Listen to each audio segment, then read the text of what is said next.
All right, welcome back to another sci-fi episode where we're going to examine how we think, feel, and behave with money. On March 9th, we held the Financial Symposium at Redstone Arsenal. It was a blast. And the podcast that I'm about to record I'm going to turn it into a 2-part podcast like I normally do, because there's just so much information. And I think this particular class, where I'm going to give you an overview, was one where I observed everyone hanging on every word. And here's why. Instead of talking about traditional methods of retirement, today I'm going to be talking about non-traditional methods of retirement. And isn't that exciting? We don't have to work until we're 65. We don't have to labor over our jobs, especially if we feel like we're in a dead-end job or our jobs are making us physically or mentally ill. It's exciting. And even if you do love your job, which, full disclosure, I love my job. And when you love your job, you never work another day in your life.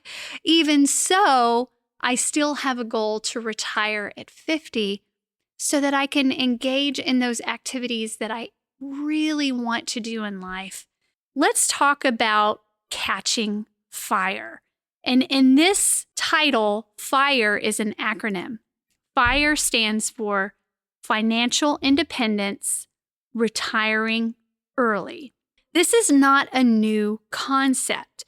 The original FIRE concept has been around for a while, but it was based on being as frugal as you could be so that you could retire early on a fixed income. Well, a lot of those things are not appealing to the audience, I'm sure, being frugal and fixed income. That's something that we're trying to work against, that we are working towards a life of retiring in the lap of luxury or retiring in the lap of comfort and not necessarily having to use the terms fixed income. But I would challenge your beliefs. Again, we're examining how we think, feel, and behave with money. So challenging where you're thinking about retirement is when you are retired, you really are living on a fixed income. But that ruffles our feathers when we hear that. If it ruffles your feathers to hear fixed income, you're probably not ready for retirement. Let's talk about that. In the original FIRE concept, the whole idea of living frugally and on a fixed income led folks to dismiss this as an unreliable retirement method.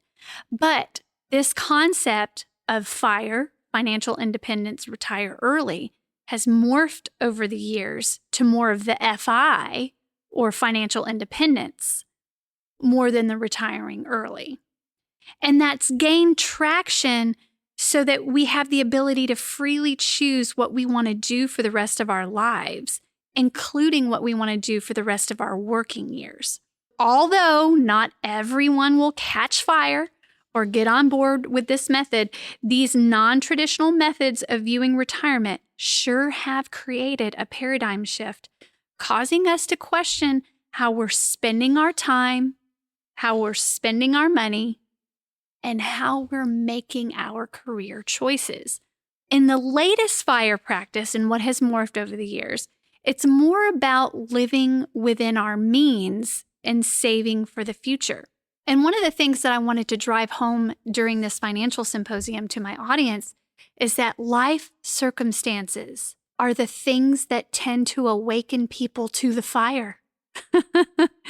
All of a sudden, you're awoken to the FIRE alarm. Financial independence, retire early. These life circumstances include parenthood. You have those kids, and all of a sudden, you want to be a stay-at-home mom, or you want to be a stay-at-home dad. Or maybe it doesn't hit you there, or maybe it hits you when they're in their teenage years and you're thinking, oh my goodness, all this time lost. Or you're thinking, like I was talking with someone today, the concept of health and well-being and losing people around you at such an early age or at an unexpected time. these things awaken our senses to the prospect of retiring early. Divorce is a life circumstance that gets people to start really thinking about their retirement. And even low job satisfaction. That's a no-brainer, right? People who absolutely hate what they're doing right now. Yeah, they're living in the clouds thinking, oh man, if only I could retire early, that would be nice. But let's get our head out of the clouds and let's really examine what we can do to make this a reality. So when it comes to FIRE, our hearts are pulling us to something more fulfilling and rewarding. This is not your mom and dad's traditional be loyal to the company for 30 years or loyal to the government for 30 years to start drawing a pension. Pensions are very hard to come by these days anyway. Let's talk about the first thing that FIRE is going to address, or the concept of financial independence so that you can retire early.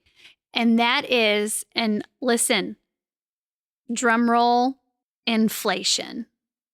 I love how Ronald Reagan said it. Inflation is as violent as a mugger, as frightening as an armed robber, and as deadly as a hitman.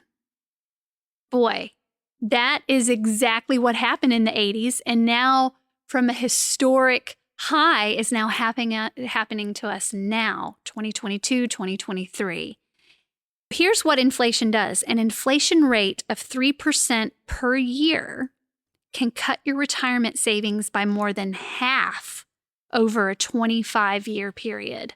The reason that's important, y'all, is because many of us are going to be in our retirement years 25 to 35, maybe even 40 years. We are living much longer, and we don't want to allow our money to run out.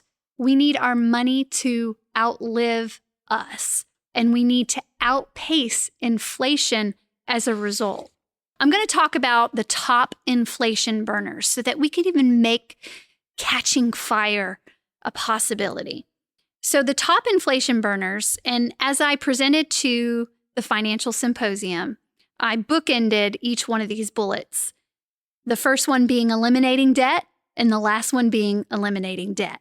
That's right. I am sandwiching all of these top inflation burners with those two things, or that one thing, because the best thing that you can do for yourself to prepare for retirement now is to eliminate debt and do not take on any new debt if at all humanly possible. And it is humanly possible because we don't need that third pair of black shoes, or we don't need that third vehicle, or we don't need fill in the blank, right?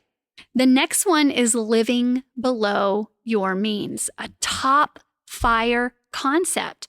And this is not about just being frugal. Now, when some people think frugal, they think of miserly, they think of Scrooge, they think of hoarders, they think of those types of things. But let's really operationally define what living below your means looks like. If you bring in $70,000 a year, you're not going out and buying a $400,000 home. You just can't afford that. That's living beyond your means.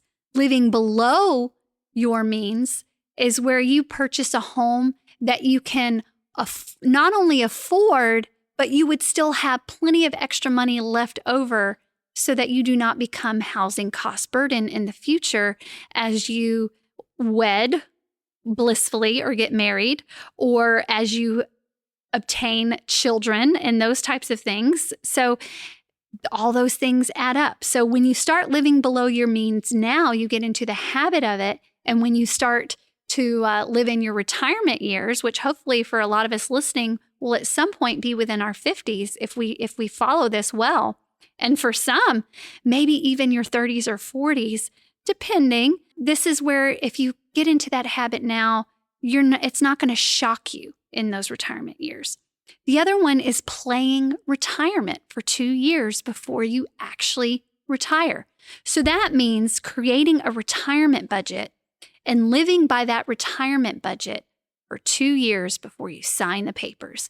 That will let you know if you're actually ready for retirement, but it will also get you into the habit of living by that budget so that, again, you're not in a shocker and then you don't have to take on a part-time job because you weren't able to get yourself into a habit of doing something different. You do that before.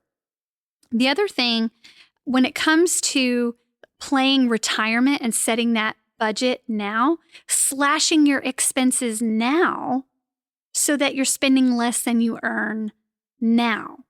And that also means creating a passive income so that when you are sitting in retirement, it's not just a pension that you're pulling or an annuity that you're pulling.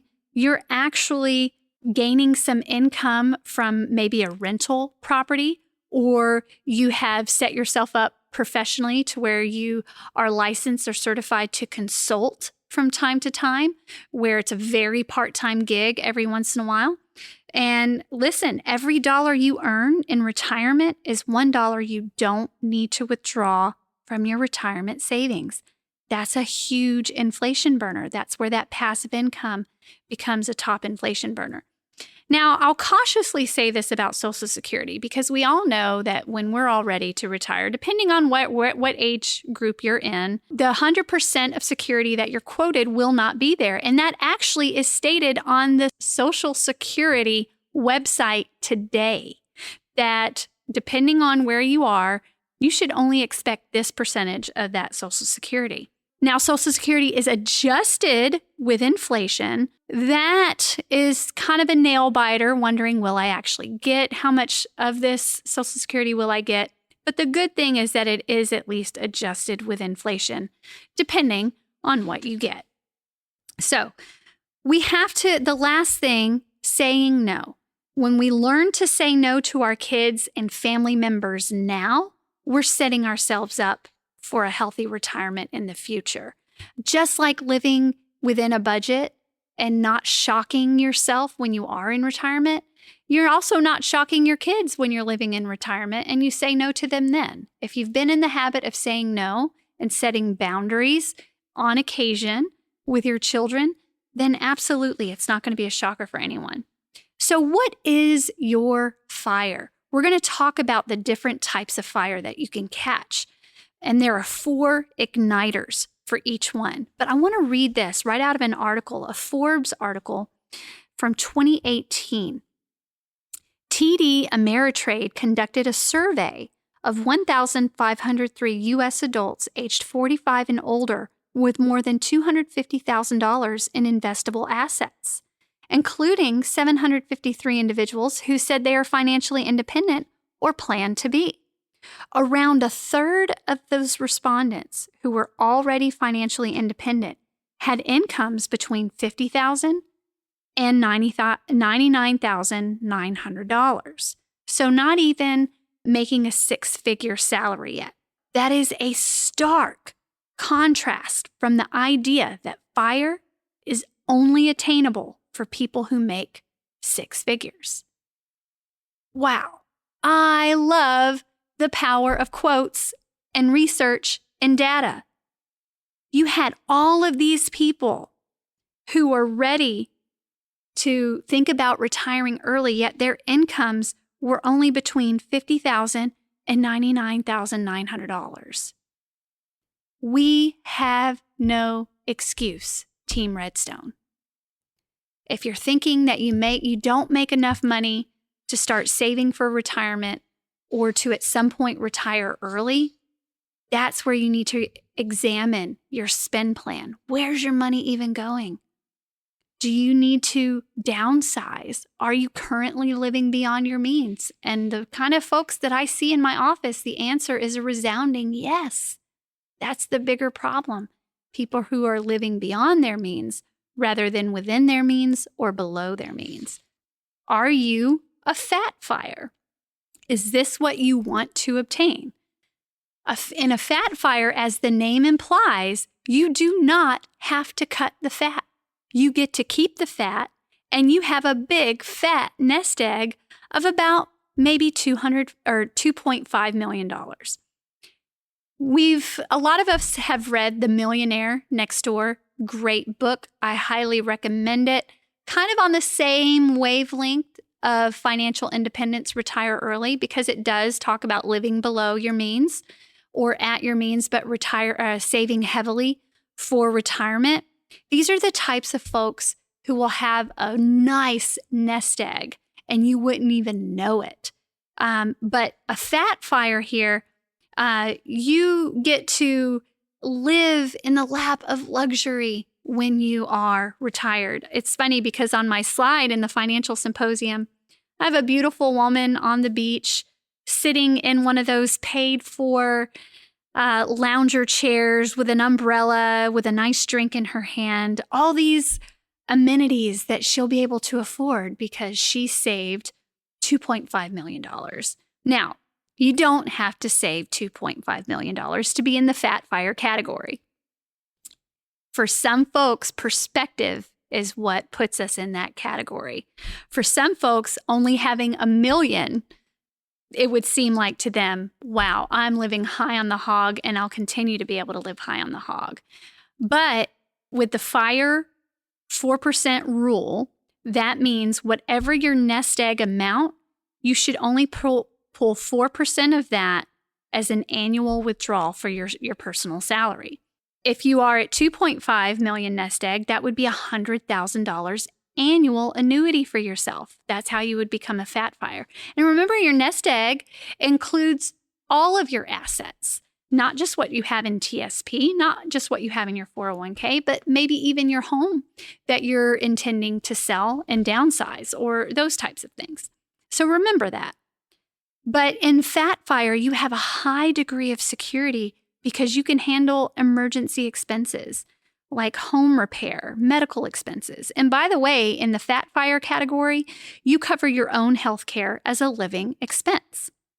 You get to stay where you are if you're not wanting to downsize, and F.I.R.E requires little to no downsizing. But the great thing about F.I.R.E is what makes it an inflation burner is that beautiful continued compound interest that you continue to earn on that nest egg. That's where it becomes an inflation burner. Now, for me, I'm holding back on the F.I.R.E because I'm wanting to cover tuition and weddings and things like that after I'm retired. I mean, I would hope that they're closer to that time, but even so, that's where I'm thinking I might be, where F.I.R.E may not be the full thing for me. And I'll talk about what I think is for me in the future. But if my husband's still around and we're still healthy and working well together and living well together, then we both will become F.I.R.E retired early, dual income people. But God forbid something happened to him, then I would have to look at a different course of retirement. And listen, I know that sounds morbid. And in the class, I said it this way, and I hated that it came out this way initially, but it was kind of funny after I said it. But I fantasize about my husband dying all the time, but not because I want him to die. I love my husband very much. We have a very healthy, happy relationship. And one of the reasons we have a happy and healthy relationship is because we talk about money and we argue about money from time to time, but we at least talk about it. And listen, conflict is healthy in any relationship. I think about what life might be like without him so that I'm not caught off guard if something did happen to him. So what retirement category would I fall under if I didn't have him? So let's go into the next one, which is lean F.I.R.E. I could easily fall into this category or the next one that we'll talk about. But with lean F.I.R.E, it's not $2.5 million. It's more like a $1 million nest egg, where with that 4% rule, you would only take out $40,000 a year for yourself. So it's a frugal retirement. But a lot of people would say, hey, I'll take it. Sign me up. Where do I sign? I could find a way to live off $40,000. If that is you, find a way to live off $40,000 a year now. And then you can retire even earlier or maybe get back up into the fat fire arena. So with lean fire, in my slide here, I have a picture of a guy who cannot afford to pay for the pool boy to bring him a drink or a chair. So he's just laying on the sand with his head on his backpack, but he has his laptop with him. He's doing a little work, maybe a little consulting, but he's living the life. He's living the dream. He's not working a 40-hour work week, probably only a 5 to 10-hour work week, and enjoying his time in between. So with lean fire, you do need to cut the fat. There is some level of downsizing that is required, but what can be a great inflation burner is the discipline that you would put forth in this and maintaining your skills so that you can work 5 to maybe 10 hours a week. You can fast track your financial independence and start tailoring your life as you want it much earlier in this lean fire category because it doesn't require as much. If you remain in a lean fire income bracket, you will pay less tax, and therefore you're likely to qualify for subsidized health insurance. So then you wouldn't necessarily have to be like the fat fire and use that medical expense as another qualified expense. So downsizing, let me tell you, it doesn't always mean that you have to move into a tiny home or a camper. It could just mean finding a home that is less home, but has a firm foundation. But some folks love the idea of a tiny home or living in a camper or getting an RV. There are lots of things that you can do to downsize in the lean fire category. Think about that. Now, these are the first two that I'm able to talk about in this particular podcast. So the next two that are coming up, just to tease your senses a little bit, are Coast Fire and Barista Fire. So I look forward to you tuning in and hearing about the last two fire options.